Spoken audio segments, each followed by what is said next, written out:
America, we have two labor markets. We've got the US and Canada, which are broadly the same, high tech, and then we've got Mexico, which does middle manufacturing very well. It's the delta between them that gives you good economies of scale and network effects for electronics manufacturing because there's so many steps. Well, only in the US-Mexico border region do we get that interface. So we don't have the 12-step labor market that the Asians have, which means we're going to have to retool everything that we bring back in the electronics space in order to do it at scale. And that's going to look very different. And we are going to have to make that up as we go. And that will probably be the economic sector where we feel the most pain from the changes because it's going to take the longest. So Mexico and Colombia both have Atlantic and Pacific ports, and Colombia is very similar in economic structure to where Mexico was 15 to 25 years ago. So more skilled than their price point would suggest. And the Colombians are absolutely going to be an indelible part of whatever comes next for the greater NAFTA system. It'll take them a little bit longer to get up and running than it did the Mexicans because Mexico, it's right up on the US border. So it's very easy for American entrepreneurs to reach south, find partners, and build out. Colombia is not just in a different continent. Most of the population lives on the sides of mountains. So you've got tropics in the lowlands and snowcaps and tundra at the top. People live in the middle. And that makes the infrastructure question a really important one. It's not that the infrastructure is not in place, it is, but it's not built out to supply and support a mass manufacturing culture, which is what we need them to do. That's going to take some time too. No. Their last 15 years have gotten progressively better. The Civil War is over. FARC is gone. I don't mean to suggest that cocaine has vanished from their world, but they're not facing the degree of state challenge that they have for most of their history. News. We were very lucky this calendar year. We only had a disruption out of the Russian space for fertilizer production of about 1/3. And Mother Nature was very kind to us the world over. Most of the world's farmers had great weather all year long. And everyone had a fertilizer reserve. Well, the amount of stuff that is getting broken down in the Russian system is accelerating. Mother Nature is probably going to be her normal self next year. Yeah. The initial forecast, especially for the Western Hemisphere, don't look great. And everyone has already used their reserves. So we should expect significant fertilizer shortages sometime in 2023. The country to watch is Brazil, because they're the world's largest fertilizer importer. And they're a big enough country, they've got the heft to get it. And if they start having problems, you know that there are dozens of smaller countries out there that are already in crisis point. So we'll probably see significant drops in agricultural output next year, especially in the second half of next year, which should suggest that we're going to have significant problems with food supply on a global scale in the months that follow.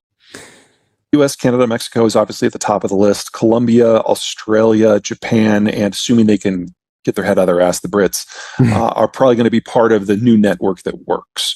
And most of the Western Hemisphere that was not on that list is at a minimum going to be able to benefit from a relatively placid security environment. So they're not going to be dealing with a lot of the changes that are happening in the Eastern Hemisphere. In fact, a lot of these countries are commodities exporters.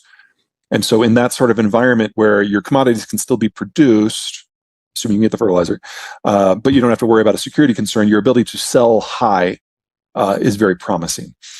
The biggest loser by far is China. Everything about China's functionality is dependent on a globalization and a demographic moment that has passed. And they are definitely not going to survive as a country, much less as an economy. I think we're in the final decade of the European Union, because without that Russian energy, there is no German manufacturing model. And without the German manufacturing model, you don't have the money that is used to keep the EU in existence. So, I mean, what can you imagine what would happen with the Greek debt crisis if the Germans didn't have the capacity to write a check? Mm-hmm. That's the environment we're going to be in a few years. Add in terminal demographics, and parts of Europe can go their own way and be reasonably successful. Scandinavia, I'm very bullish on. France, I'm very bullish on, but the rest of it looks really, really dangerous. Wow. And then I am really concerned about Sub-Saharan Africa and South Asia, because they import almost every speck of their potash and their phosphate and their nitrogen fertilizer. and they're food importers on top of that. State failure. India is a great example of a country that can sustain a very high degree of chaos and just keep on chugging along. But most countries in this part of the world are not as strong as India. No, that's about it. That's about it. I mean, the food issue is the issue that gives me nightmares because I don't see a way to fix it. It takes 10 years to bring a new potash production facility online. And the Canadians got started as soon as the war began back in March. Well, I mean, they started in March, the war started in February. But they're hoping they can speed it up and get meaningful replacement volumes up by 2029. We have an interesting realignment of what is normal in the United States over the next 20 years, because we've had this populist rise up represented by Biden and Trump, but we're also going to be probably taking in 40 or 50 million migrants over the course of the next 20, 25 years. Wow. That is going to change our complexion because these are not going to be people who walked here.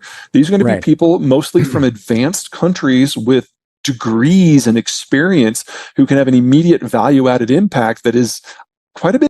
But at the end of World War II, the Americans scrapped the old imperial system that generated the war. And we said that we would patrol the global ocean so that anyone could play.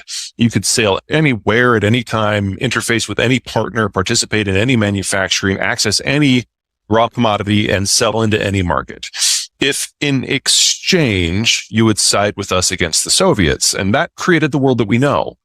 And it sounds like just a simple guns for butter deal, but you got to remember how fractured everything was before 1945. Mm-hmm. If you were in a country that didn't have oil, then you didn't industrialize. If you were in a country that didn't have farmland, then your population was minuscule.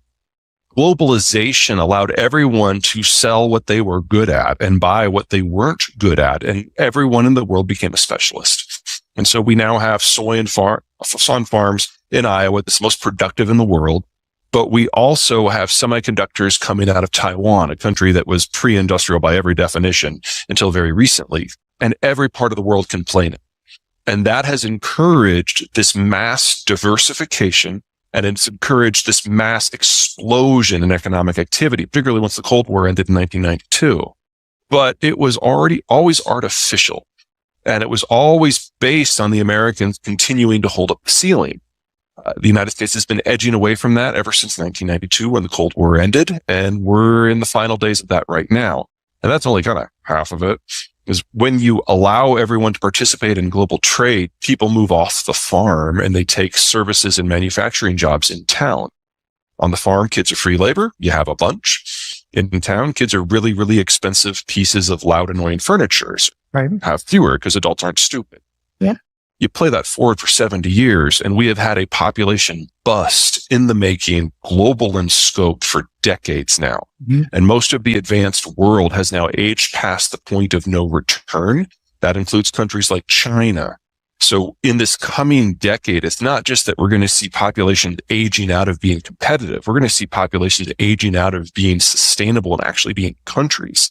One of the many, many, many outcomes of the 2020s is the end of China's unified nation state and economy.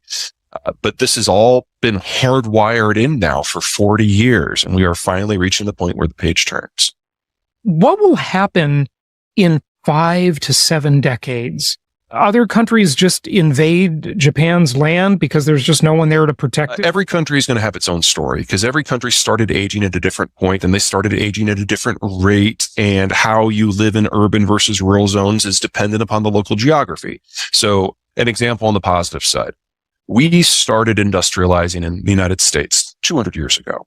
So for us, this hasn't been a 40, 50-year process. This has been a 200-year process. And so our birth rate has dropped incrementally that entire time, but we've adapted to